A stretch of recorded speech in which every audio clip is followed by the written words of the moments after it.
Hello everyone. Good morning and welcome to Kotak Securities weekly fundamental podcast. This is Rini Mehta. Last week, stock markets in India posted negative returns. Sensex, Nifty, BSE Midcap and Smallcap ended the week in red. Amongst sectors, the performance was mixed. BSE IT, healthcare and power indices reported sharp decline. On the other hand, BSE FMGC, capital goods and Bankex saw marginal gains. FPIs have been net sellers in Indian equities during the same period, that is last week. More on this I'll talk about in a bit. So last week it seems domestic markets reacted to a 35 basis points repo rate hike by the RBI Monetary Policy Committee. Now the committee expressed optimism on growth, but tackling inflation will likely be a key focus.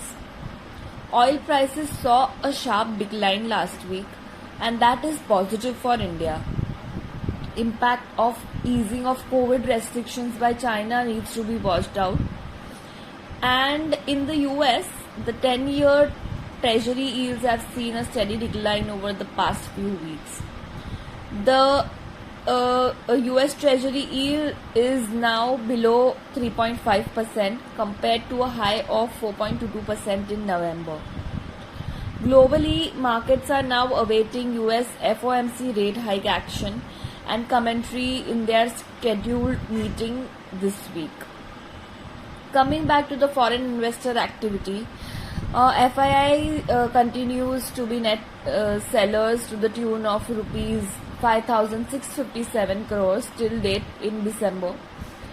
Given the growth concerns, rising interest rates, geopolitical concerns, etc., FIIs remain cautious. Going ahead, FIIs flows are expected to remain volatile in the near term. FPI flows till date in December were negative for all emerging markets like India, Indonesia, Philippines, South Korea, Taiwan and Thailand. Now let's look at some stock picks for the week. First, I would like to talk about the analyst meeting update of HCL Technologies. The key highlights from HCL Tech's analyst meet are first is the macro impact on discretionary spending and furloughs has been higher than anticipated. The company expects FY23 revenue growth to be at the lower end of the guidance band, that is 13.5 to 14.5% in constant currency terms. Second is bookings trend is robust. Third is portfolio of businesses getting aligned closely to customer spending compared to the over-indexation to IMS in the past. And lastly, there are sufficient levels in the guided margin band. So we maintain buy rating on the stock with an unchanged fair value or target of rupees 1,250.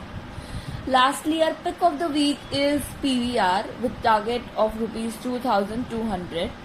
PVR's second quarter result was a washout quarter with a 28% quarter-on-quarter decline in footfalls and pre-Ind AS EBITDA loss of 21 million rupees.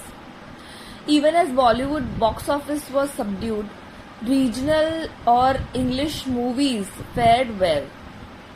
We expect the business to gradually recover with improvement in Bollywood content. And the PVR-INOX merger is on track and merger synergies can potentially drive a 15% EBITDA upside. So guys, that's all for today. See you again next week. Thank you. Signing off.